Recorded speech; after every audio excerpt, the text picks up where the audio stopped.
A very warm welcome to all of my students. So, as we have already discussed about the glucose metabolism, that is the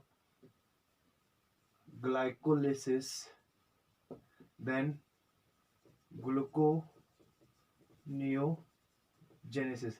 We have completed these two portions, that is the glycolysis and the glyconeogenesis, that is the formation of glucose from non-carbohydrate precursor and the breakdown of glucose into pyruvate. So today we are going to start the third uh, process through which the glucose is metabolized, that is the glycogenesis. Glycogenesis. Then after this we will start our next, that is the glycogenolysis. Okay, so glycogenesis, glycogenesis, that is the formation of glucose, formation of glucose. So in this process, the formation of glycogen. So in this process, that is the glycogenesis, what happened? The glucose is converted into glycogen, or we can simply say that glucose is readily mobilized and stored in the form of glucose, or simply we can say that glucose is stored in the form of immobilized glycogen. So actually what happened when we are on fasting, or after meals, between the uh, you know, the space between the meals, और हम ऐसा बोल सकते हैं कि अगर हमने कुछ खाना खाया, खाना खाने के बाद अब बहुत समय तक हमने खाना नहीं खाया, ठीक है, so at that time our body need glucose, and mainly our brain, because our brain only use glucose as a sugar, as an energy source. So what happened, for to fulfill that energy need, the glucose, the glycogen is break down into glucose, so that the blood glucose level will maintain, or the glucose level, or the blood sugar level will increases, so that the uh, brain can easily get the glucose from the blood. So when we have extra glucose in our body, and our body don't need any glucose, so at that time that glucose which is extra, that is stored in the form of glycogen. Okay, so this glucose is stored in the form of glycogen in our liver cell and muscle cell, mainly in the liver cells and then in the muscle cells, so that when our body need the glucose, so the liver will provide that glucose by breakdown of glycogen that is stored in the liver. So what happen, the glucose will form polymer, that is glucose plus glucose plus glucose. So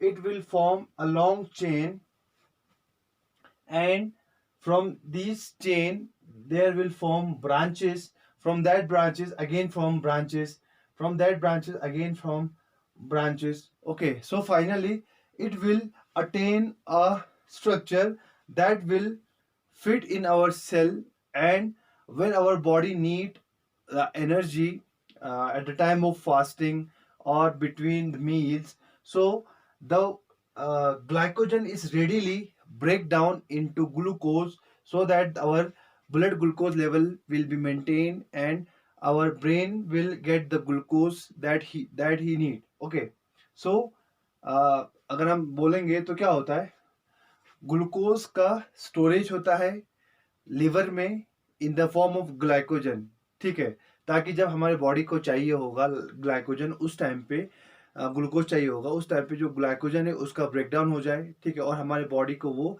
glucose provide कर सके। जब हम fasting कर रहे हो या हमने रोज़ा रखा है या जब हम खाना नहीं खा रहे हैं, उस टाइम पे हमारे बॉडी को जो एनर्जी नीड चाहिए होती है, उस टाइम पे लिवर क्या करता है, लिवर वो एनर्जी प्रोवाइड करता है, ठीक है।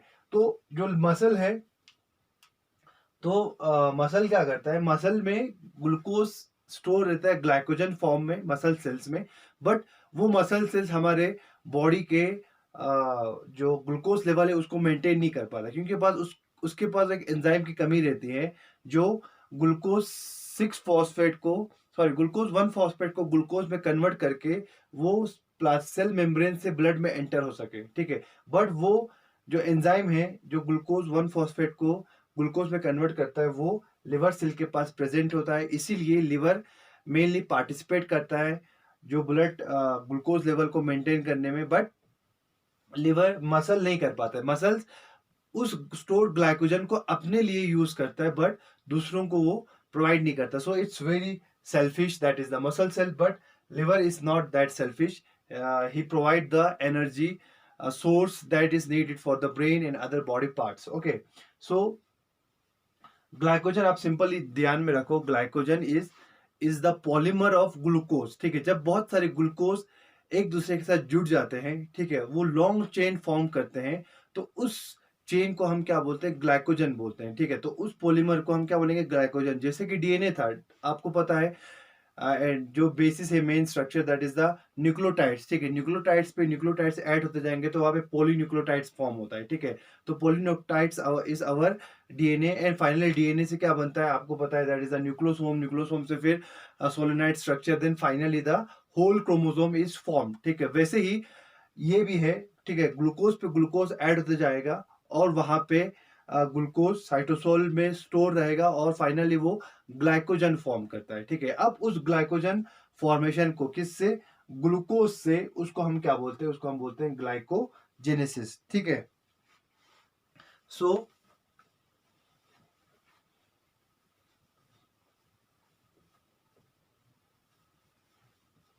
What is glucose glycolysis?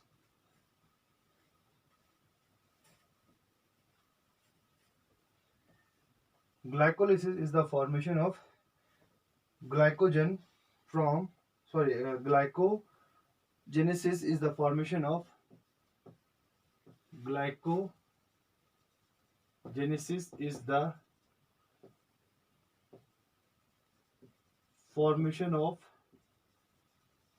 glycogen from glucose, okay. तो अगर हम यहाँ देखेंगे तो एक ग्लूकोज, फिर उस पर दूसरा ग्लूकोज ऐड होगा, फिर तीसरा ग्लूकोज ऐड होगा, फिर चौथा ग्लूकोज ऐड होगा, इसी तरह वो चेन फॉर्म होता है। उसके बाद उस चेन का क्या फॉर्म होता है, उस चेन का ब्रांच फॉर्म होता है इस तरीके से, देन उस ब्रांच का फिर से दूसरा ब्रांच फॉर्म होगा, ठीक है, और इसका फाइन दूसरा वो फॉर्म होगा ब्रांच, ठीक है। तो इस branch polymer of glycogen glucose को हम क्या बोलेंगे, that is we call it glycogen, ठीक है। और जब भी हमें एनर्जी की जरूरत पड़ेगी, इस ग्लाइकोजन का ब्रेकडाउन होता है और हमारे बॉडी को, हमारे ब्लड को जो ग्लूकोज चाहिए वो मिल जाता है, ठीक है। सो यहाँ पे हम लिख सकते हैं ग्लाइकोजन के बारे में, it is a very large branched polymer of glucose residue that can be broken down to yield glucose when energy is needed, ठीक है। तो ग्लूकोज ग्लाइकोजन क्या है, it's a very large branch polymer of glucose, हम उसको homopolymer भी बोल सकते हैं, क्योंकि जितने भी वहां पे पॉलीमर, जिस जो भी रेजिड्यू मॉलिक्यूल्स वहां पे है basic, that is the glucose, इसीलिए इसको हम क्या बोलेंगे, होमोपॉलीमर। अगर वहां पे ग्लूकोज फ्रुक्टोज सुक्रोज ऐसे ऐड होते होंगे तो हम वहां पे हेटेरोपॉलीमर बोलेंगे, but it's a homopolymer of glucose residues that can be broken down to yield glucose when energy is needed. Okay, so अब ग्लूकोज प्लस ग्लूकोज इस तरह से फॉर्म होता है, ठीक है। अगर हम यहाँ पे बात करेंगे glucose glucose glucose glucose glucose glucose, ठीक है, ये भी क्या है, ग्लूकोज है, ये भी ग्लूकोज है, ग्लूकोज ग्लूकोज, ठीक है। तो यहाँ पे जो आपको दिख रहा है जो लीनियर फॉर्म में वो फॉर्म हुआ है, तो इनके बीच में जो बॉन्ड होता है ग्लूकोज ग्लूकोज के बीच में, उस बॉन्ड को हम क्या बोलते हैं, ग्लाइकोसिडिक बॉन्ड बोलते हैं। क्या बोलते हैं, ग्लाइकोसिडिक बॉन्ड बोलते हैं, ठीक है। और ये जो ग्लाइकोसिडिक बॉन्ड जो फॉर्म होता है वो कार्बन नंबर 1 और 4 के बीच में फॉर्म होता है, इसीलिए इस बॉन्ड को हम क्या बोलेंगे, अल्फा 1 4 ग्लाइकोसिडिक बॉन्ड बोलते हैं, ठीक है। अल्फा क्योंकि इसका जो स्ट्रक्चर है ग्लूकोज का वो कौन सा होता है, अल्फा ग्लूकोज, ठीक है, इसीलिए अल्फा 1 4 ग्लाइकोसिडिक बॉन्ड, ठीक है। कौन सा, जो लीनियर ब्रांच लीनियर उसमें फॉर्म हुआ है, ठीक है। उसके बाद जो ब्रांच है, देखो यहाँ से ब्रांच यहाँ पे फॉर्म हुआ है, ठीक है, ऐसे हम बोल सकते हैं, जो यहाँ पे देखो यहाँ ब्रांच फॉर्म हो रहा है, यहाँ ब्रांच फॉर्म हो रहा है। लीनियर में कौन सा होगा, 1 4 अल्फा 1 4 ग्लाइकोसिडिक बॉन्ड। अब जो यहाँ पे ब्रांच फॉर्म हो रहा है, देखो यहाँ से दूसरा ब्रांच यहाँ पे फॉर्म हुआ है, तो जो ब्रांच यहाँ पे फॉर्म हो रहा है वहां पे जो बॉन्ड होगा वो कौन सा होता है, अल्फा 1 6 ग्लाइकोसिडिक बॉन्ड, क्योंकि जो ये बॉन्ड फॉर्म होता है वो किसके बीच में होता है, ग्लूकोज के कार्बन नंबर 1 और जो ब्रांच ग्लूकोज है उसके कार्बन नंबर 6 के बीच में, इसीलिए 1 6 ग्लाइकोसिडिक बॉन्ड, ये याद रखना। और जो लीनियर है यहाँ पे ग्लूकोज ग्लूकोज के बीच में, दैट इज द अल्फा 1 4। तो यहाँ पे अल्फा 1 4 होगा, यहाँ पे अल्फा 1 4 होगा, यहाँ पे अल्फा 1 4 होगा, बट जो आपको यहाँ पे ब्रांच दिख रहा है, जहां से ब्रांच फॉर्म हुआ, यहाँ पे यहाँ पे यहाँ पे, तो यहाँ पे कौन सा होगा, that is alpha 1 6 glycosidic bond. और जो ब्रांच फॉर्म होता है वो कहाँ पे होता है, at about every 10th residue are created by alpha 6 glycosidic bond. तो हर 10 रेजिड्यूज के बाद, फॉर एग्जाम्पल यहाँ पे मैं दिखाता हूँ, एक 1 2 3 4 5 6 7 8 9 10, तो हर 10th रेजिड्यू के बाद 6 7 8 9 10, 10th रेजिड्यू के बाद वहां पे क्या होगा, अल्फा 1 6 ग्लाइकोसिडिक बॉन्ड फॉर्म होगा, ठीक है। देन उसके बाद ये जो प्रोसेस है वो होता कहाँ पे है, ग्लाइकोलिसिस का, दैट इज ग्लूकोज से एक एक ग्लूकोज, देखो यहाँ पे एक ग्लूकोज है प्लस ग्लूकोज, तो ये क्या फॉर्म करते हैं, दैट इज ग्लूकोज ग्लूकोज, ठीक है। उसके बाद इस पे दूसरा ग्लूकोज ऐड होगा, तो यहाँ पे glucose bond glucose bond glucose, ठीक है। इस तरीके से वहां पे ब्रांच या जो पॉलीमर है वो फॉर्म होता जाएगा, ठीक है। अगर मैं स्ट्रक्चर बनाऊं आपको यहाँ पे, तो आप एक बार देख लेना इसका स्ट्रक्चर।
तो यहाँ पे देख सकते हैं दिस इज द कार्बन 1, ठीक है, कार्बन 1, कार्बन 2, कार्बन 3, कार्बन 4, ठीक है। तो ये कार्बन नंबर 4 हो गया, ये कार्बन नंबर 1, 2, 3, 4, ठीक है। तो यहाँ पे जो दो ग्लूकोज के बीच में बॉन्ड फॉर्म हो रहा है दैट इज द 1,4, इसीलिए अल्फा 1,4, ठीक है। तो कौन सा है, ग्लूकोज है, इसलिए ग्लाइकोसिडिक बॉन्ड, ठीक है। अब अगर हम यहाँ पे ब्रांच की बात करेंगे तो ब्रांच इस तरह से होगा, like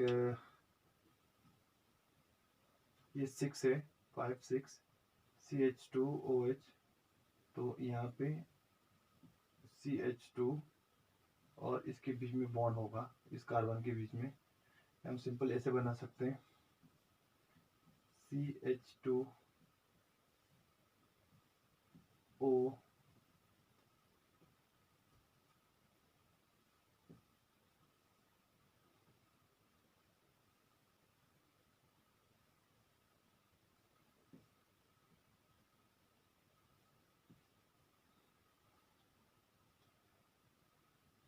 H OH OH H, ठीक है।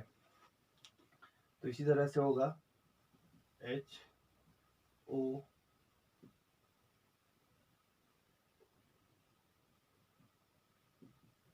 H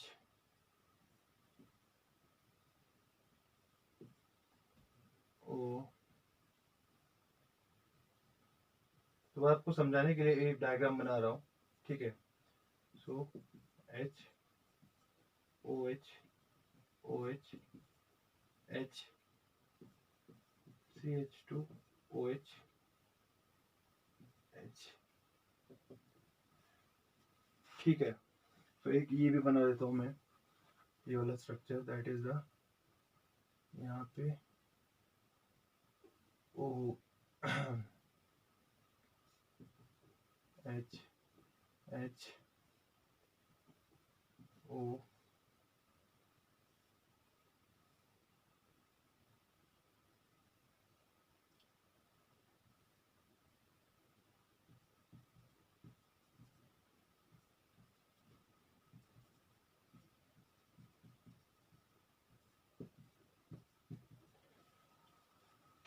तो यहाँ पे जो ये कार्बन है ये ब्रांच है, ठीक है, ये लीनियर हो गया, ये ब्रांच हो गया। जहाँ पे ब्रांच फॉर्म हुआ है ये कार्बन नंबर 1 है और ये कार्बन नंबर 6 है, कार्बन नंबर 6। तो इनके बीच में बॉन्ड फॉर्म होता है, इसलिए मैंने आपको क्या कहा, अल्फा 1 6 ग्लाइकोसिडिक बॉन्ड, ठीक है।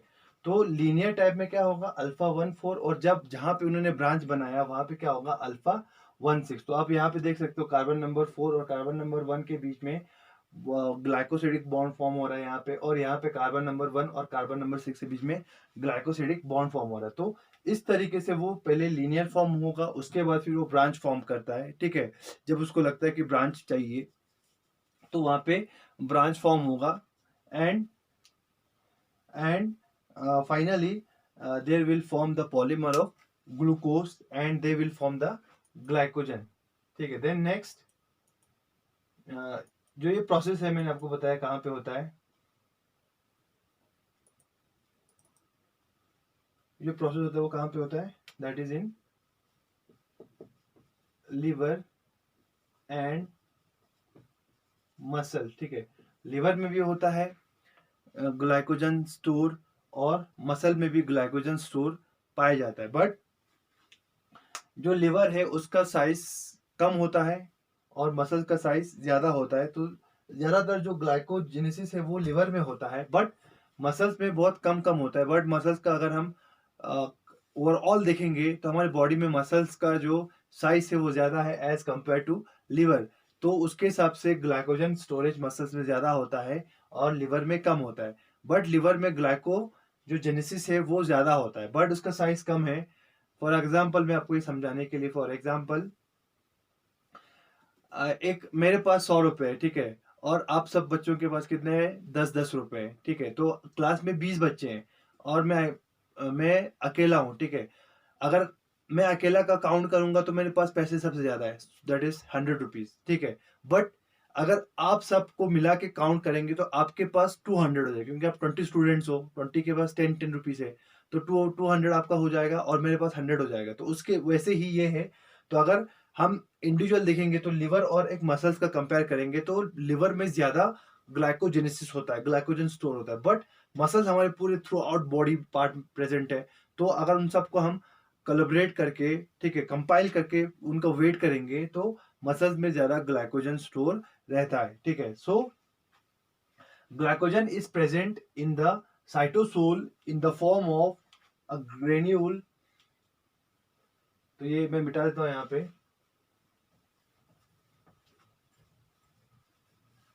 तो जो ग्लाइकोजन है वो साइटोसोल में स्टोर रहता है। Glycogen is present in the cytosol in the form of granule ranging in diameter from 10 to 40 nanometre, ठीक है। तो उसका साइज कितना रहता है? 10 to 40 नैनोमीटर। वो उतना उन्होंने वहाँ पे साइटोसोल में ग्रेन्यूल बना के वो साइटोसोल में प्रेजेंट रहते हैं। उनका साइज इतना कम्पैक्ट हो जाता है। अगर हम उसको लीनियर रखेंगे ग्लूकोज तो वो उस सेल में स्टोर नहीं होगा, बट इस स्ट्रक्चर में ग्लाइकोजन स्ट्रक्चर में वो सेल में इजीली आ जाते हैं, समा जाते हैं, ठीक है। Then it has a molecular weight of 10 is raised to power 7 Dalton and consists of polysaccharide chains, each containing about 13 glucose residues, ठीक है। तो उसका साइज कितना है? That is the 10 Dalton and consist of polysaccharide chains each consisting of 13 glucose residue. तो अगर हम एक लीनियर चेन देखेंगे तो 1 2 3 4 5 6 7 8 9 10 11 12 13। तो एक जो लीनियर चेन उसमें कितना होगा? 13 होगा। फिर यहाँ कहीं पे ब्रांच फॉर्म होगा 1 2 3 4 5 6 7 8 9 10 11 12 13, ठीक है। फिर उसका ब्रांच फॉर्म हुआ होगा यहाँ कहीं से, तो उसमें भी कितना होगा? 13 होगा, ठीक है। तो इस तरीके से एक ब्रांच, लीनियर ब्रांच में कितना रहता है? 13 ग्लूकोज रेजिड्यूज रहते हैं, ठीक है। देन उसके बाद द चेन्स आर इधर ब्रांच्ड और unbranched and are arranged in 12 concentric layers, ठीक है। तो ये जो ये चेन है या तो वो ब्रांच होंगे या तो अनब्रांच होंगे, बट टोटली उसके पास कितने कंसेंट्रिक लेयर्स होंगे? That is the 12। देखो यहाँ पे क्या हुआ, एक ये दूसरा स्टार्ट हुआ, ये तीसरा, फिर चौथा, फिर पांचवा, फिर छठा, फिर सातवां। इस तरीके से कितने होंगे टोटल? 13 12 कंसेंट्रिक लेयर्स या टायर्स हम उसको बोल सकते हैं, ठीक है। तो अगर मैं यहाँ पे ऐसे बना दूं तो लाइक इस तरह होगा, एक, फिर दो, फिर तीन, फिर चार, फिर पाँच, फिर 6 7 8 9 10 11 12। इस तरीके से क्या होगा? 12 लेयर्स होंगे, ठीक है। तो अब यहाँ पे वो ब्रांच भी हो सकता है, ठीक है। उस ब्रांच के भी 12 होंगे, इस ब्रांच के भी 12 होंगे, तो यहाँ से और एक ब्रांच निकलेगा, उसके भी कितने होंगे? 12 होंगे, उसके 12 होंगे, उसके 12 होंगे। इस तरीके से टोटल अगर हम स्ट्रक्चर देखेंगे तो वो आपको इस तरह से दिखेगा, लाइक इस तरीके से बहुत कम्पैक्ट वे में आपको दिखेगा ग्लाइकोजन अगर आप देखोगे स्ट्रक्चर, ठीक है। तो आपको इस तरीके से इसका ग्लाइकोजन का स्ट्रक्चर दिखेगा, जिसमें कितने टायर्स होंगे, लेयर्स होंगे ग्लाइकोजन लीनियर के, ग्लूकोज के, that is the 12 concentric layers, ठीक है। The branch chain each has two branches are found in the inner layers and the unbranched chains in the outer layer. तो जो inner chain होगा उसमें कितना होगा, उसमें 2 लेयर्स होंगे, ठीक है। फॉर एग्जांपल ये जो देखो ये क्या है, लीनियर है, ठीक है। तो यहाँ पे 2 ब्रांच होंगे और जो सबसे लास्ट होगा उस वो ब्रांच नहीं होगा, वो उसके पास सिर्फ सिंगल एक लेयर होगा, ठीक है, किसका, ग्लूकोज रेजिड्यू का। तो वो ब्रांच, लास्ट वाला ब्रांच नहीं होगा, वो सिंपल एक लेयर होगा, ठीक है। तो वही पहचाने उसका वो लास्ट लेयर है करके, ठीक है। देन लाइक अब हम देखेंगे तो ये जो ब्रांच चेन है वो फॉर्म कैसे होता है, ठीक है। तो उस फॉर्मेशन को हम क्या बोलते हैं, ग्लाइकोजेनेसिस,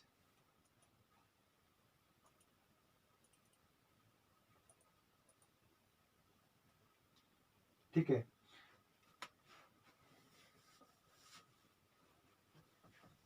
इसको हम मिटा देते हैं।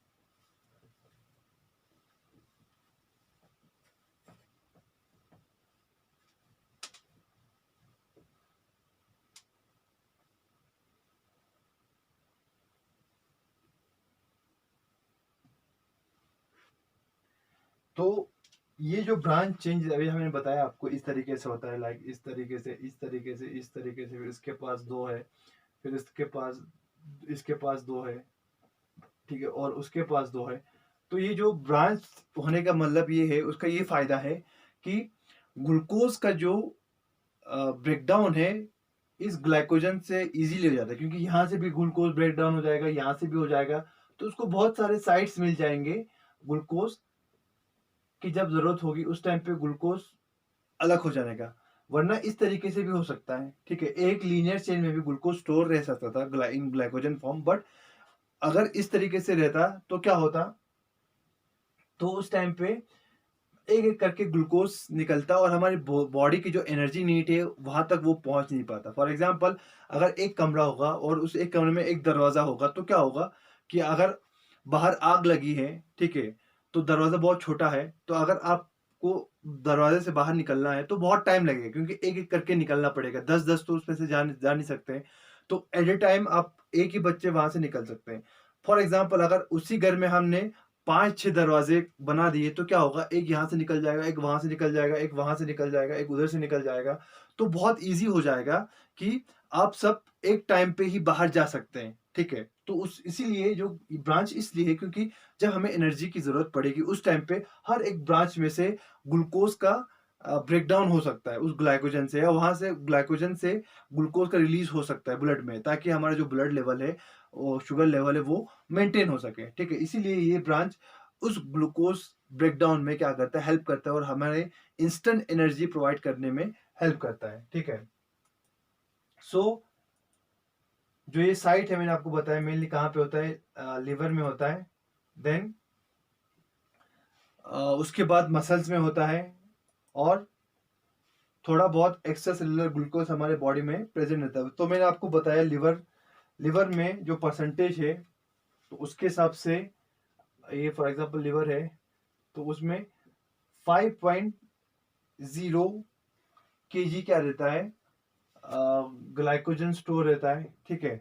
यहाँ परसेंटेज में बोलेंगे तो 5.0% जो ग्लाइकोजन है वो कहाँ पे, लिवर में स्टोर रहता है। और अगर हम मसल्स की बात करेंगे तो मसल्स में कितना है, दैट इज 0.7। तो ये है टिश्यू वेट के हिसाब से, परसेंटेज ऑफ टिश्यू वेट।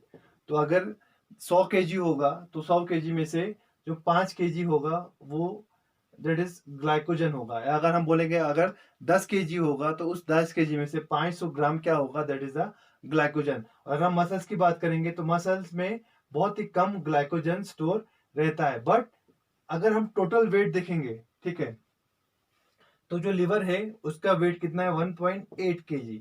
और अगर हम मसल्स की बात करेंगे तो कितना है उसका वेट, 35 kg। तो उसके हिसाब से 1.5 इंटू ये लगाओ आप, दैट इज द 990 ग्राम जो ग्लाइकोजन है it is stored in our body. और अगर हम इन आवर लिवर, अगर हम मसल्स की बात करेंगे तो दैट इज 35 ग्राम के हिसाब से, केजी के हिसाब से, that is the 245 grams of glycogen is stored in the muscles। But अगर हम सिंपल टिश्यू वेट देखेंगे तो लिवर में ग्लाइकोजन का जो स्टोरेज है वो ज्यादा है, बट लिवर कितना है, सिर्फ 1.8 kg है। अगर हम मसल्स की बात करेंगे तो मसल्स में कितना परसेंट है, बहुत कम है, 0.7, ठीक है। एक मसल्स के पास कितना, 0.7, मैंने जो आपको एग्जांपल बताया था पहले ही। तो बट मसल्स का साइज बहुत बड़ा है, दैट इज 35 kg हमारे बॉडी वेट है, दैट इज ऑफ मसल्स। तो उसके हिसाब से अगर हम एक एक केजी में अगर 0.7% डालेंगे तो कितना होगा, 245 grams of glycogen is present in our muscles, ठीक है। देन तो यह है आपको समझ में। देन उसके बाद है reason for storing glycogen as a fuel. तो क्या रीजन है जिससे ग्लूकोज को स्टोर किया जाता है एज ए ग्लाइकोजन, ठीक है। तो सबसे पहले glycogen serve as a buffer to maintain blood glucose level. तो मैंने आपको पहले बताया जो ब्लड ग्लूकोज लेवल है उसको मेंटेन करने के लिए इंपॉर्टेंट है क्या, ग्लाइकोजन। देन उसके बाद है glucose is virtually the only fuel for brain that is use by brain accept during prolong starvation, ठीक है। तो जो ब्रेन है हमारा मेनली क्या यूज करता है, ग्लूकोज यूज करता है एज ए एनर्जी सोर्स, ठीक है। एक्सेप्शन कहाँ पे, जब हम प्रोलोंग स्टारवेशन होगा तो वो फैटी एसिड को भी यूज कर सकता है as a energy source, but normally वो क्या यूज करता है, एज जो हमारा ग्लाइकोजन है, ग्लूकोज है, उसको as a energy source use करता है, ठीक है। Then glucose from glycogen is readily mobilize and is there for a good source of energy for sudden strenuous activity. और जो ये ग्लूकोज है वो ग्लाइकोजन से इजीली ब्रेक डाउन हो सकता है, ठीक है। तो जब हमको एनर्जी की एकदम जरूरत पड़ेगी तो उस टाइम पे जो ग्लाइकोजन है वो एकदम जो ग्लूकोज है वो हमारे बॉडी को प्रोवाइड कर सकता है, वो उसके पास वो कैपेबिलिटी है कि वो एकदम से ग्लूकोज को प्रोवाइड कर सकता है। तो इसी वजह से glycogen as a storage molecule वहां पे प्रेजेंट रहता है, ठीक है। तो फैटी एसिड की तरह, ठीक है, या हम सिंपल बोल सकते हैं जो ग्लाइकोजन है वो एनर्जी हमको प्रोवाइड कर सकता है एनएरोबिक रेस्पिरेशन में, या एनएरोबिक रेस्पिरेशन होगा जब वहां पे ऑक्सीजन नहीं होगा तब भी वहां पे वो ग्लूकोज प्रोवाइड कर सकता है, एनर्जी प्रोवाइड कर सकता है। बट फैटी एसिड को ऑक्सीजन चाहिए एनर्जी प्रोवाइड करने के लिए, तो वो फैटी एसिड की तरह नहीं होता है, उसको एनर्जी, उसको ऑक्सीजन की जरूरत नहीं पड़ती, एनएरोबिक कंडीशन में भी वो एनर्जी प्रोवाइड कर सकता है हमारे बॉडी को, ठीक है। So these are the some reason that's why glycogen is used as a storage molecule. Then उसके बाद हम देखेंगे तो जो ये प्रोसेस है ग्लाइकोजेनेसिस का, मेनली लिवर में होता है, और मैंने आपको बताया इसके जो मेन मैक्सिमम जो लिवर में होता है, और जो मेन प्रोसेस है अगर हम स्टेप्स देखेंगे ग्लाइकोजेनेसिस का, so there are 4 steps in glycogenesis.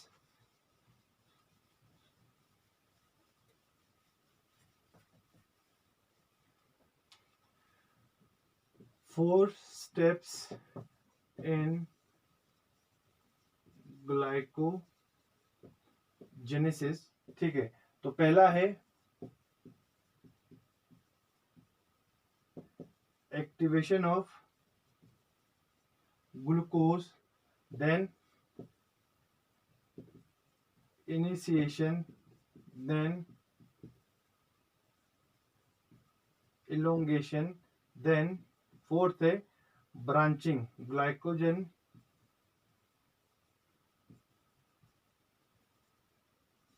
Branching.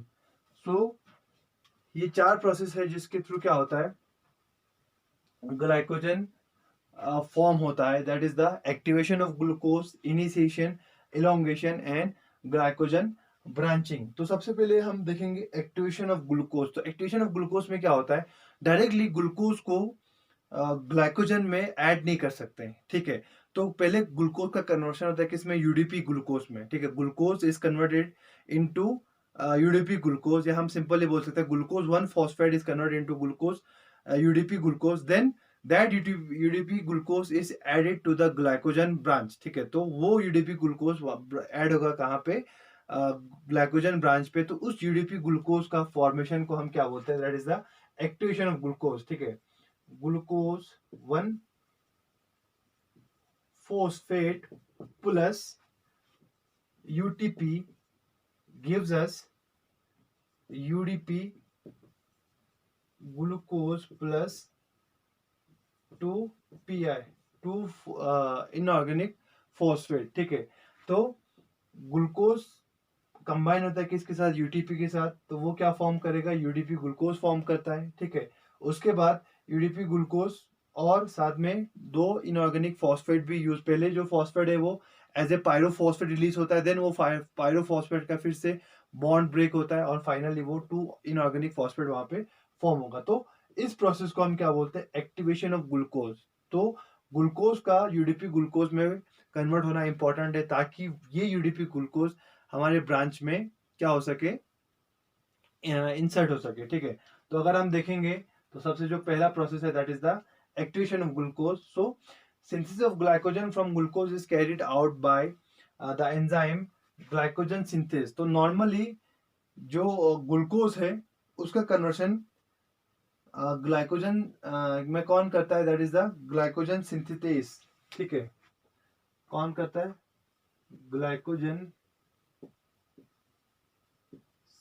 Synthase, ठीक है। तो ये ग्लाइकोजन सिंथेस क्या करता है, ग्लूकोज और ग्लूकोज को ऐड करके वहां पे ग्लाइकोजन फॉर्म करता है। This enzyme utilize UDP glucose. अब इस एंजाइम को क्या चाहिए, यूडीपी ग्लूकोज चाहिए। क्या चाहिए, यूडीपी ग्लूकोज चाहिए as one substrate and the non reducing end of glycogen is another, ठीक है। तो उसको एक सबस्ट्रेट क्या चाहिए, यूडीपी ग्लूकोज चाहिए, और दूसरा वो चाहिए that is the substrate that is non reducing end of glycogen, ठीक है।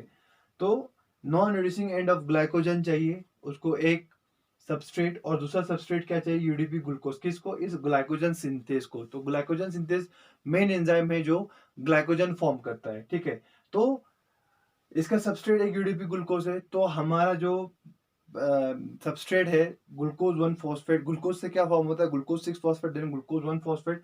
तो ग्लूकोज 1 फॉस्फेट को डायरेक्टली वो ग्लाइकोजन जो चेन है उसमें इंसर्ट नहीं कर पाता है, ठीक है, क्योंकि उसका जो मेन एक जो सबस्ट्रेट है that is the UDP glucose. तो इसी वजह से जो ग्लूकोज का कन्वर्शन किसमें, यूडीपी ग्लूकोज में होना इंपॉर्टेंट है ताकि जो एंजाइम है उसको रिस्पॉन्ड कर पाए, ठीक है। अगर ये यूडीपी ग्लूकोज नहीं होगा तो एंजाइम उसको वहां पे ग्लाइकोजन ब्रांच पे ऐड नहीं कर पाएगा, ठीक है। तो UDP glucose, the glucose donor in the biosynthesis of glycogen is an activated form of glucose. तो जब ग्लूकोज और ये जो यूडीपी ग्लूकोज है, यूडीपी ग्लूकोज जब हमारे ग्लाइकोजन ब्रांच पे ऐड होगा तो उस टाइम पे ग्लूकोज यहाँ पे ऐड हो जाएगा and this UDP is release. तो वो यूडीपी वहां से रिलीज हो जाएगा। तो UDP mainly as a donor काम करता है, किसको, ग्लूकोज को डोनेट करता है, और जो हमारा यूडीपी है वहां से निकल जाएगा, ठीक है।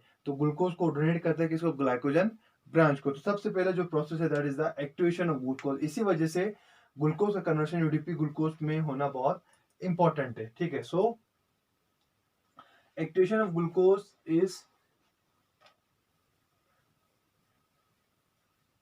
carried by the enzyme that is UDP glucose 1 phosphate phosphorylase, ठीक है। तो सबसे पहले जो हमारा मेन प्रोसेस है दैट इज द ग्लूकोज हमारे बॉडी में प्रेजेंट है, ग्लूकोज का कन्वर्शन किस में होगा, ग्लूकोज 6 फॉस्फेट, ठीक है। फिर ग्लूकोज 6 फॉस्फेट का कन्वर्शन किस में होगा, ग्लूकोज 1 फॉस्फेट में, ठीक है। तो ये जो एंजाइम है हमें पता है दैट इज द हेक्सोकाइनेस या ग्लूकोकाइनेस, ठीक है। तो जो एंजाइम है हेक्सोकाइनेस या ग्लूकोकाइनेस हम उसको बोल सकते हैं। Then glucokinase is present in the liver, hexokinase is present in the muscles. तो ये एंजाइम क्या करता है, ग्लूकोज को ग्लूकोज 6 फॉस्फेट में कन्वर्ट करता है। देन उसके बाद ग्लूकोज 6 फॉस्फेट का कन्वर्शन किस में होता है, glucose 1 phosphate. It is caused by phospho glucomutase. जो ये म्यूटेज एंजाइम है वो क्या करता है, intra molecular transfer of phosphate, ठीक है। तो वो glucose, intra means within the molecule, ठीक है। तो वो ग्लूकोज को कार्बन नंबर 6 से कार्बन नंबर 1 पे ट्रांसफर कर देता है और वहां पे क्या फॉर्म होता है, हमारा ग्लूकोज 1 फॉस्फेट। अब ये जो ग्लूकोज 1 फॉस्फेट है वो हमारा मेन सबस्ट्रेट है किसके लिए, ग्लूकोज एक्टिवेशन के लिए, ठीक है। तो इस ग्लूकोज 1 फॉस्फेट का क्या होता है, कन्वर्शन होता है किसमें, that is the glucose 6 UDP glucose में। सो हम ऐसा भी लिख सकते हैं, that is glucose 1 phosphate plus UTP gives us UDP glucose plus PPI, ठीक है। तो glucose phosphate plus UTP gives us UDP glucose plus PPI, ठीक है। तो इस PPI का क्या होता है, हाइड्रोलिसिस होता है किसमें, टू इनऑर्गेनिक फॉस्फेट, वहां से रिलीज होता है। तो ये जो एनर्जी है it is required for the formation of UDP glucose. तो इसकी एनर्जी यूज होती है किसमें, यूडीपी ग्लूकोज फॉर्म होने में, ठीक है। सो ये हमारा पहला प्रोसेस है किसमें, ग्लूकोज 1 फॉस्फेट से उसके एक्टिवेशन में। सो this is the activation of glucose, that is the formation of UDP glucose. अब ये जो एंजाइम जो इस रिएक्शन को कैटेलाइज करता है, that enzyme is UDP G phosphorylase. Phosphorylase हम ऐसा बोल सकते हैं, that is the glucose 1 phosphate uridyl transferase.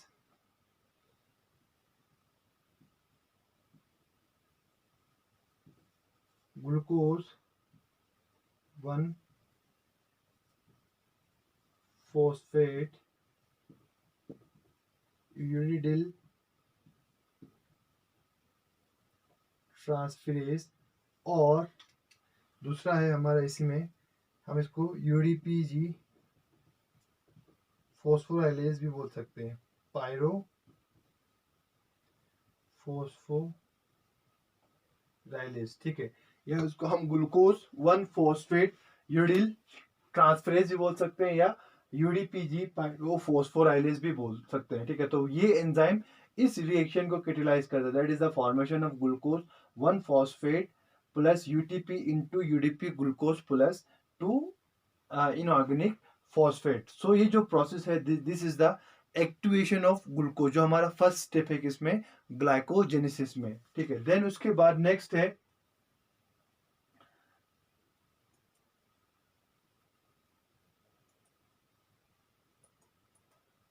Second is the initiation, ठीक है। तो ये हो गया एक्टिवेशन, उसके बाद है इनिशिएशन।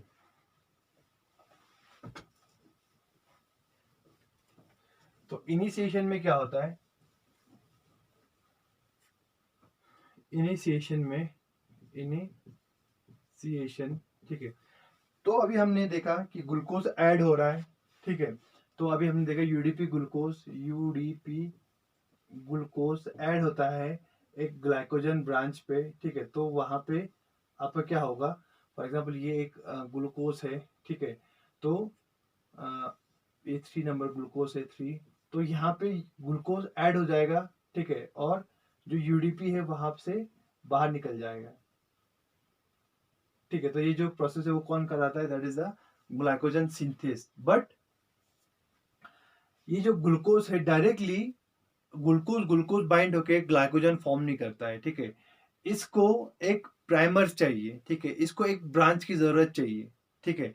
तो ये खुद इनिशिएट ग्लाइकोजेनेसिस इनिशिएट नहीं कर पाता, कौन, ये ग्लाइकोजन सिंथेस, कौन, ग्लाइकोजन सिंथेस जो मैंने आपको पहले बताया, वो इनिशिएट नहीं कर पाता है ग्लाइकोजेनेसिस, ठीक है। खुद से ग्लाइकोजेनेसिस इनिशिएट नहीं कर पाता है, ठीक है। तो उसको एक ब्रांच चाहिए ऑलरेडी, या एक कम से कम 7 पॉलीमर्स चाहिए वहां पे, ताकि, या 7 वहां पे मॉलिक्यूल्स चाहिए, ऑलरेडी एक चेन चाहिए जिसपे वो ग्लूकोज को ऐड कर सके, ठीक है। तो डायरेक्टली वो 1 ग्लूकोज पे दूसरा ग्लूकोज ऐड नहीं कर सकता, तो उसको कम से कम 7 ग्लूकोज मॉलिक्यूल चाहिए, एक चेन चाहिए जहां पे वो ग्लूकोज ऐड कर पाता है, ठीक है। डायरेक्टली वो 1 पे 2 दूसरा ग्लूकोज ऐड नहीं कर पाएगा। तो कम से कम उसको 7 ग्लूकोज मॉलिक्यूल होने चाहिए। एक ऐसा चेन होना चाहिए जिसमें कम से कम 7 ग्लूकोज मॉलिक्यूल हो, तभी वो जो ग्लाइकोजन सिंथेसिस है वहाँ पे यूडीपी ग्लूकोज को ऐड कर पाता है। ठीक है, तो ये जो प्रॉब्लम है तो वो कैसे सॉल्व होता है। ठीक है, तो वहाँ पे इस प्रॉब्लम को सॉल्व करता है एक protein, that is the ग्लाइकोजेनिन।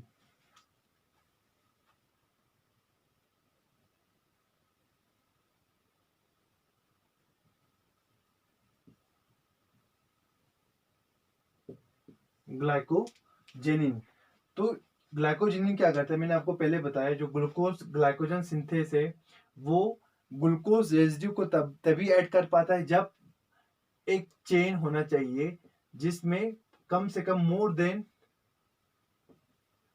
4 residue should be there. ठीक है, more than 4 residue should be there, तभी वो ग्लाइकोजन सिंथेस वहां पे जो ये यूडीपी ग्लूकोज है उसको ऐड कर पाता है, वरना वो वहां पे ऐड नहीं कर सकता है। ठीक है, तो इस प्रोसेस को, क्यों उसको 4 चेन कहाँ से लाए हम। ठीक है, वो 4 चेन कहाँ से लाए, तो इस प्रॉब्लम को सॉल्व करता है कौन, हमारा ग्लाइकोजेनिन प्रोटीन, जो उसके कोर एंजाइम के उस ग्लाइकोजन के कोर पार्ट में प्रेजेंट रहता है, इन मिडल पार्ट या सेंटर पार्ट में प्रेजेंट रहता है ग्लाइकोजेनिन। ठीक है, तो ये ग्लाइकोजेनिन क्या करता है, ग्लाइकोजेनिन या हम ऐसे बोल सकते हैं जैसे कि डीएनए है, तो डीएनए में क्या होता है आपको पता है, डीएनए में जो डीएनए सिंथेसिस है उसके लिए ये हमको प्राइमर चाहिए। वैसे ही इस ग्लाइकोजन के सिंथेसिस के लिए भी हमको क्या चाहिए, एक प्राइमर चाहिए। So this priming function is carried out by glycogenin, a protein composed of 2 identical. तो ये जो ग्लाइकोजेनिन है वो किससे बना होता है, 2 आइडेंटिकल सब यूनिट से बना होता है, एंड ईच सब unit is weight of 37 kilo Dalton. ठीक है, दोनों का वेट कितना होगा, 37 किलो डाल्टन ईच। ठीक है, so bearing oligosaccharide of alpha 1,4 glucose units, तो उसके पास क्या रहता है, एक ओलिगोसेकेराइड रहता है किसका, अल्फा 1,4 ग्लूकोज का, विच हैविंग है अल्फा 1,4 ग्लाइकोसिडिक चेन। तो ये जो ग्लाइकोजेनिन प्रोटीन है वो इस प्रॉब्लम को सॉल्व करता है। ठीक है, तो ये ग्लाइकोजेनिन क्या करता है, इस ग्लाइकोजेनिन के पास एक्टिव साइट में एक टायरोसिन रेजिड्यू प्रेजेंट रहता है। अगर हम इस तरीके से बनाएंगे इसका डायग्राम, दिस इज आवर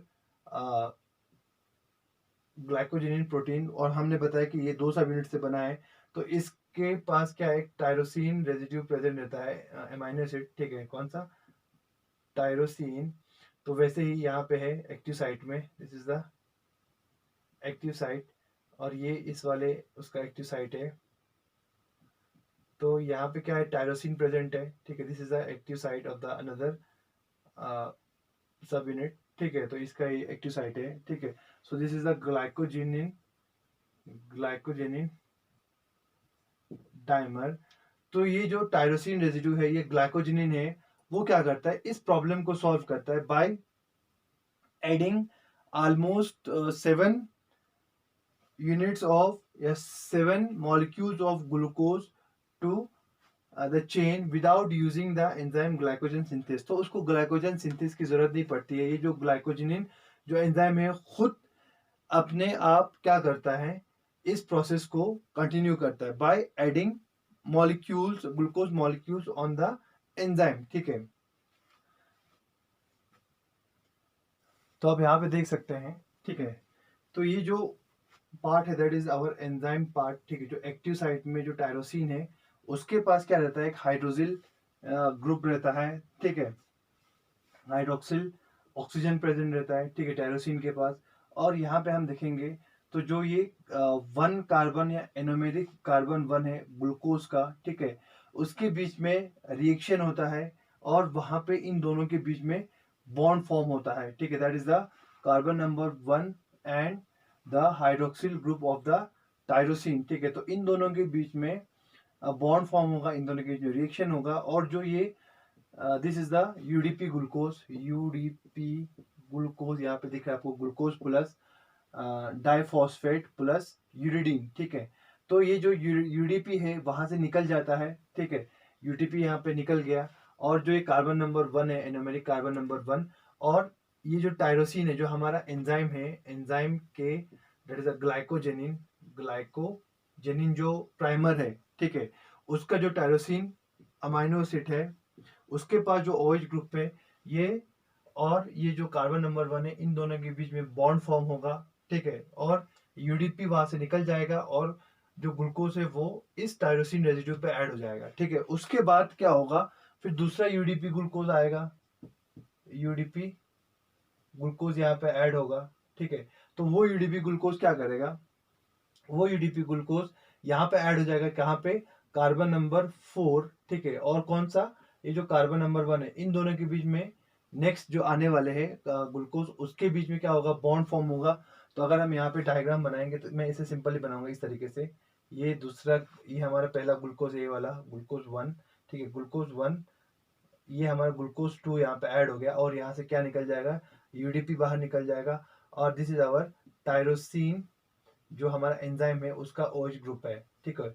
तो इस तरीके से जो ये ग्लाइकोजेनिन एंजाइम है वो कितने उसको ऐड करता है, तो वो कम से कम 8 सब यूनिट्स को ऐड करता है, ठीक है।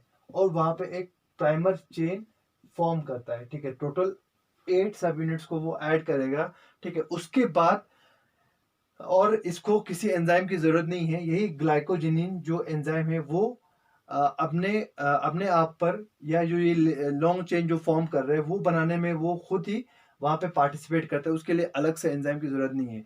जब उसने 8 जो लीनियर चेन है वहां पे बना लिया, उसके बाद हमारा जो ग्लाइकोजन सिंथेस एंजाइम है वो वहां पे आता है, और अब इसका रोल यहाँ से स्टार्ट है।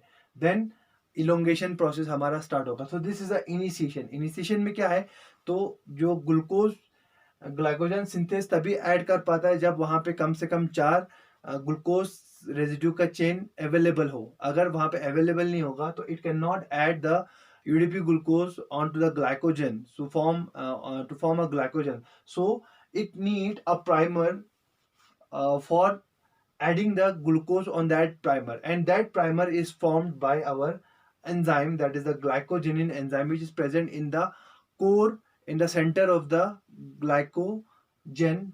Okay, so this enzyme will help to form the primer. So this enzyme has 2 subunits, and each units have 2 active sites, that is the which having a amino acid, that is a tyrosine. So this tyrosine will form the 8 molecule of glycogen, or a chain of glucose, which having 8 molecules. So this tyrosine, the bond will form between the tyrosine OH group and the anomeric carbon 1 of the UDP glucose. So when this will form bond, the UDP will release, and the glucose is added onto the tyrosine of the enzyme. So it continues adding the UDP glucose till 8 molecules of glucose are added onto the tyrosine residue, and a long primer is formed. तो तब तक वो add करेगा जब तक वहां पे 8 residues add नहीं होंगे, ठीक है। उसके बाद इसके बाद ये जो एंजाइम है वो रुक जाता है। उसके बाद उसका काम कौन लेता है, that is a glycogen synthase. अब ये ग्लाइकोजन सिंथेज वहां पे UDP ग्लूकोज ऐड करेगा। तो this is our initiation process. उसके बाद हमारा जो थर्ड प्रोसेस है, that is the elongation process.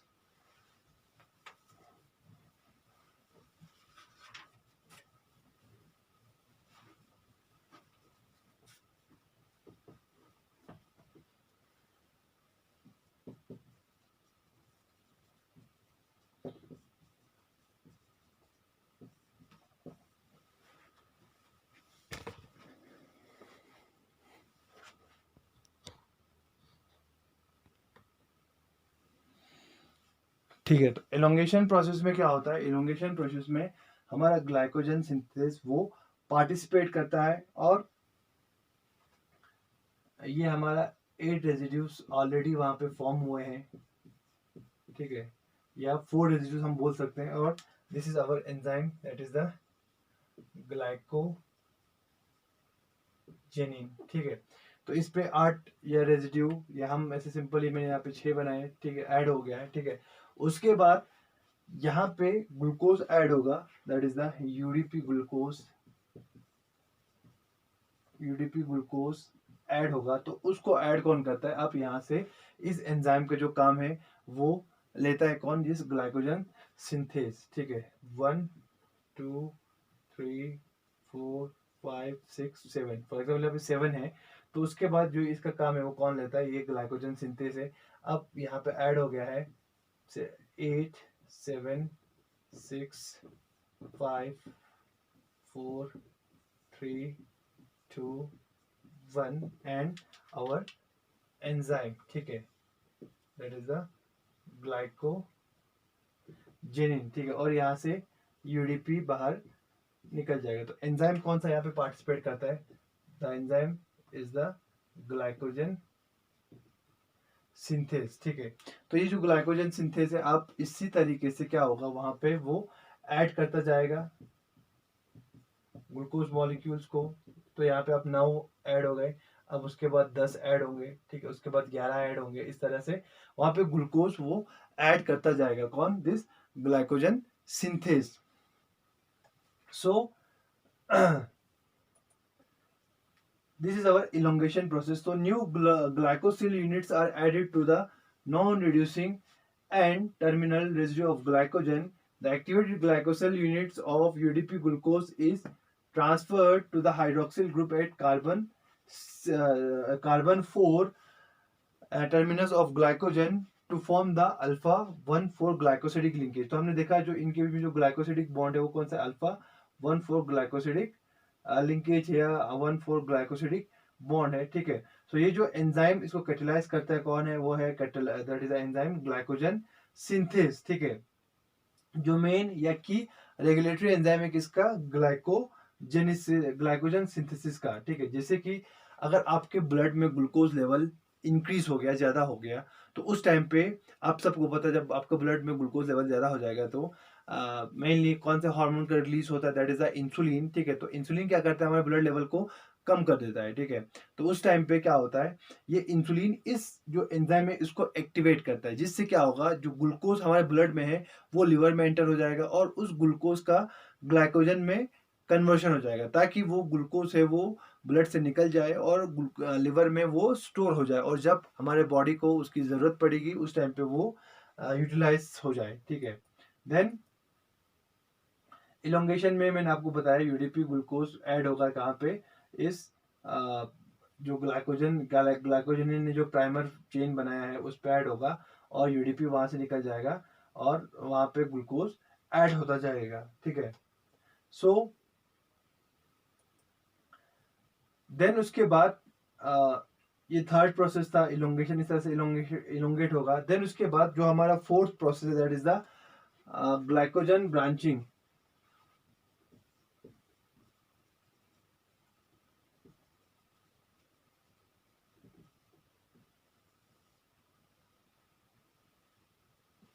सो जो ग्लाइकोजन सिंथेसिस है वो क्या करता है, वो सिर्फ अल्फा 1,4 लिंकेज ही बना सकता है, ठीक है। तो उसके बाद ये ब्रांच नहीं बना सकता है, ठीक है, वो सिर्फ लीनियर ग्लूकोज ऐड करता जाएगा। ब्रांच बनाने के लिए वहां पे और एक एंजाइम पार्टिसिपेट करता है and that enzyme is the debranching enzyme, ठीक है, या उसको हम क्या बोलेंगे, ब्रांचिंग एंजाइम बोलेंगे। सो another enzyme is required to form the alpha 1,6 linkage that make the glycogen a branched polymer, ठीक है। Branching occurs after a number of glycosyl residue are joined in 1,4 linkage by glycogen synthase. A branch is created by the breaking of an alpha 1,4 link and the formation of an alpha 1,6 link, ठीक है। तो जब बहुत सारे glucose वहां पे add हो जाएंगे, ठीक है, by this enzyme glycogen synthase, तो क्या होता है वहां पे, जब वो लंबा सा एक लीनियर फॉर्म होगा, फॉर एग्जाम्पल ये फॉर्म हो गया है, ठीक है। तो इस तरीके से अगर हम बनाएंगे तो एक लॉन्ग चेन फॉर्म हो गया है, ठीक है। तो क्या होता है, एक दूसरा एंजाइम आता है वहां पे, डिब्रांचिंग एंजाइम, वो उसको उस जो लीनियर चेन है उसको बीच में से जो अल्फा 1,4 ग्लाइकोसिडिक बॉन्ड है उसको ब्रेक करके देन उसी जो यहाँ पे 4 है, 1 2 3 4 5 रेजिड्यूज को वो कहीं पे उसी चेन के किसी दूसरे पार्ट पे लेके जाके वहां पे ऐड कर देगा, ठीक है, और वहां पे ब्रांच फॉर्म करा देगा, ठीक है। तो ये जहां पे जो ये बॉन्ड फॉर्म होता है that is alpha 1,6 glycosidic linkage. तो पहले ये इस बॉन्ड को ब्रेक करेगा, ठीक है, उसके बाद इस रेजिड्यूज को लेके उसी जो लीनियर चेन के किसी दूसरे पार्ट पे जाके बाइंड करा देगा, और वहां पे जो लीनियर चेन है उसका ब्रांच फॉर्म हो जाएगा, और जो ब्रांच वहां पे फॉर्म होता है and that branch the bond between that branch is alpha 1,6, क्योंकि इसके कार्बन नंबर 1 जहाँ पे ब्रांच फॉर्म कर रहा है और जहां से वो आया है उस ग्लूकोज के कार्बन नंबर 6 के बीच में क्या होता है, ग्लाइकोसिडिक बॉन्ड फॉर्म होता है, इसीलिए अल्फा 1,6 लिंकेज हमने यहाँ पे लिखा है, ठीक है। तो ये जो ब्रांच यहाँ पे फॉर्म करता है, ठीक है, so that enzyme is branching in called as branching enzyme. तो इस एंजाइम को हम दूसरा उसको बोलते हैं दैट इज द 1,4,2,1,6 ट्रांसग्लाइकोसाइलेज। तो ये एंजाइम क्या करता है, एंजाइम पहले 1,4 जो ग्लाइकोसिडिक बॉन्ड है उसको ब्रेक करता है, देन उसके बाद ब्रेक करने के बाद वो अल्फा 1,6 ग्लाइकोसिडिक बॉन्ड फॉर्म करता है, जिससे वहां पे ब्रांच फॉर्म होगा। फॉर एग्जाम्पल यहाँ पे आप डायग्राम में देख सकते हैं, लाइक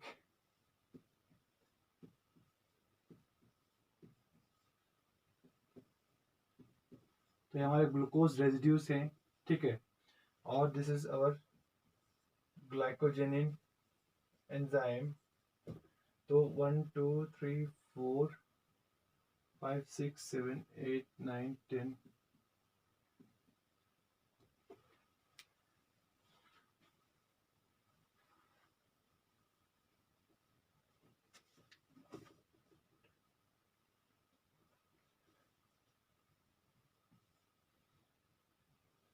1 2 3 4 5 6 7 8 9 10 11 12 13 14 एक दो तीन चार,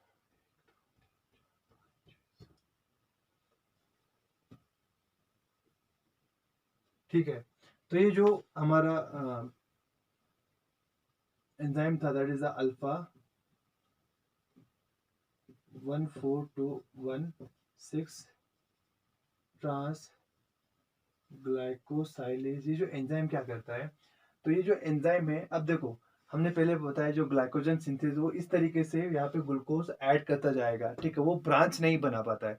तो ब्रांच बनाने के लिए हमें दूसरा एंजाइम वहाँ पे हेल्प करता है, जिसको हम क्या बोलते हैं, अल्फा 1,4,1,6 ट्रांस ग्लाइकोसाइलेज या ब्रांचिंग एंजाइम, क्या बोलेंगे उसको, सिंपली उसको याद रखने के लिए आप ब्रांचिंग एंजाइम भी लिख सकते हैं, ठीक है। तो branching enzyme mainly 7 glucose residues को ट्रांसफर करता है, कहाँ से, एक लीनियर चेन से फिर दूसरे ग्लाइकोसिल रेजिड्यू के पास, या एक अल्फा अमाइलोज से एक ग्लाइकोसिल रेजिड्यूज के बाद, ठीक है। तो मेनली वो 7, तो अगर हम यहाँ से काउंट करेंगे तो 1 2 3 4 5 6 7, ठीक है।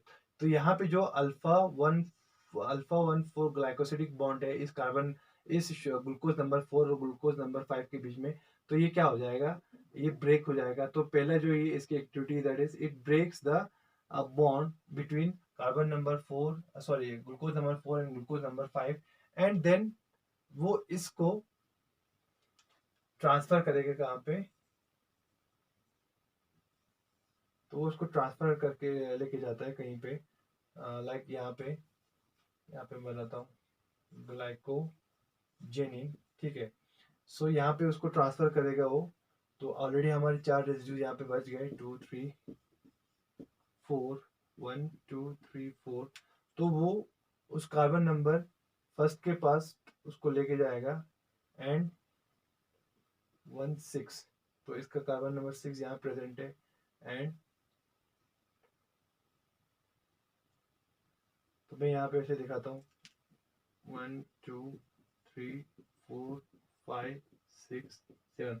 जो ये पार्ट है वो अब यहाँ पे आ गया है, ठीक है, कहाँ पे, ये पार्ट इस ग्लूकोज नंबर 1 के साथ उसने बॉन्ड बनाया 5 6 7 8 9 10 11, ठीक है। तो ये जो 7 रेजिड्यूज हैं, वो पहले इनका जो बॉन्ड है 4 और 5 के बीच में वो ब्रेक हुआ, देन उसके बाद यही एंजाइम इस 5 को लेके आता है कार्बन ग्लूकोज नंबर 1 के पास, और इसके कार्बन नंबर 6 और इस ग्लूकोज के कार्बन नंबर 1 के बीच में वो बॉन्ड बनाता है, जिसको हम क्या बोलेंगे, अल्फा 1 6 ग्लाइकोसिडिक बॉन्ड। देन उसके बाद फिर से ग्लाइकोजन सिंथेसिस वहां पे पार्टिसिपेट करता है, और फिर यहाँ पे फिर से ग्लूकोज ऐड करेगा, ठीक है। वैसे ही यहाँ पे भी वो फिर से ग्लूकोज ऐड करेगा। देन उसके बाद फिर से डिब्रांचिंग एंजाइम आता है, फिर यहाँ पे बॉन्ड ब्रेक करेगा, देन फिर वो यहाँ पे ब्रांच फॉर्म करेगा। तो इस तरीके से वहां पे पॉलीमर के जो ब्रांच है वो फॉर्म होते जाएंगे, ठीक है। तो जितना ब्रांच होगा उतना ग्लूकोज रेजिड्यूज एकदम से वहां से निकल जाएंगे, ठीक है। तो वो एक कैपेबिलिटी, एक कैपेसिटी है किसकी, इस ग्लाइकोजन पॉलीमर की। तो this is the process of glycogen synthesis. तो इसी तरीके से यहाँ पे ब्रांच फॉर्म होते जाएंगे, तो टोटली 12 टायर्स वहां पे फॉर्म होंगे किसके, ग्लाइकोजन जो चेन है। So this is all about glycogen synthesis. और हमेशा याद रखना, एक ग्लाइकोजन मॉलिक्यूल में लगभग 1,20,000 रेजिड्यूज या मॉलिक्यूल्स होंगे किसके, ग्लूकोज के, ठीक है। सो इतना ग्लूकोज वहां पे स्टोर रहता है किसमें, एक ग्लाइकोजन मॉलिक्यूल में। और जब हमें एनर्जी की जरूरत पड़ेगी, तो डिफरेंट ब्रांचेस में, इतने सारे जो ब्रांचेस बने हैं, हर ब्रांचेस में से ग्लूकोज रिलीज होगा, ठीक है, ताकि इंस्टेंट जब को हमको जब एनर्जी की जरूरत पड़ेगी उस टाइम पे हमको एनर्जी मिल सके। सो this is all about the glycogen synthesis. तो हमने देखा वहां पे सबसे पहले ग्लूकोज का क्या होता है, एक्टिवेशन होता है बाय फॉर्मिंग यूडीपी ग्लूकोज, ठीक है। देन उसके बाद इनिशिएशन होता है। इनिशिएशन के लिए ग्लूकोज को, ग्लाइकोजन सिंथेसिस को हमेशा एक प्राइमर चाहिए। तो वो प्राइमर बनाता कौन है, जो उसका कोर एंजाइम है, दैट इज अ ग्लाइकोजेनिन एंजाइम, जिसमें टायरोसिन रेजिड्यू प्रेजेंट रहता है। तो वो उस हेल्प करता है प्राइमर फॉर्मेशन में, ठीक है। देन उसके बाद अगर हम बात करेंगे, that is the third process, that is the elongation, ठीक है। जब प्राइमर फॉर्म हुआ, that is almost of 8 linear chain of 8 glucose residues. Then वहां पे जो ग्लाइकोजन सिंथेस है वो आके अपना काम स्टार्ट करता है, और वो इस लीनियर चेन को लेंथ में इंक्रीज कर देता है, ठीक है। तो बट वो ब्रांच नहीं बना सकता है। तो वहां पे जो हमारा चौथा प्रोसेस है, दैट इज द ब्रांचिंग, ठीक है। वो ब्रांचिंग कराता है कौन, हमारा दूसरा enzyme, that is the branching enzyme, that is alpha 1,4,1,6 trans glycosylase. वो पहले जो अल्फा 1,6,1,4 जो ग्लाइकोसिडिक बॉन्ड है उसको ब्रेक करता है ग्लूकोज के बीच में। देन उसके बाद उसको उस ग्लूकोज जो रेजिड्यूज है, चेन है, उसको कहीं जाके ऐड कर देता है, और वहां पे ग्लूकोज 1,6 अल्फा 1,6 ग्लाइकोसिडिक बॉन्ड वहां पे फॉर्म होता है। इसी तरह से फिर उसके बाद ग्लाइकोजन सिंथेस फिर उस चेन को फिर इलोंगेट करता है। फिर उसके बाद डिब्रांचिंग एंजाइम फिर से उसको ब्रांच करा के फिर उस ब्रांच को दूसरी जगह पे ऐड कर देता है। और हमेशा ये जो ब्रांच है वो हमेशा वहां फॉर्म होता है जहाँ जहाँ पे जो ये ब्रांच होगा, उसके 4 रेजिड्यूज छोड़ने के बाद दूसरा ब्रांच वहां पे फॉर्म होगा, ठीक है। तो इस तरीके से ये जो दो एंजाइम्स है वो ब्रांच फॉर्म करता है, और फिर से इलोंगेट करता है, फिर ब्रांच फॉर्म होगा, फिर इलोंगेशन होगा, फिर ब्रांचिंग होगा, फिर इलोंगेशन होगा। इसी तरह से 12 टायर्स वहां पे फॉर्म होते हैं किसके, जो लीनियर चेन है उसके, ठीक है। और उन सारे 12 टायर्स में ऑलमोस्ट 1,20,000 ग्लूकोज रेजिड्यूज प्रेजेंट रहते हैं। जब हमको जरूरत पड़ेगी एनर्जी की, तब हर एक चेन में से एक एक करके ग्लूकोज वहां से रिलीज होता है। So this is all about the glyco genesis, that is a glycogen formation, ठीक है। And this happens in the liver. तो आज के लिए इतना काफी है। नेक्स्ट उसमें लेक्चर में हम पढ़ेंगे, that is a glycogenolysis, that is a breakdown of glycogen. Okay, thank you.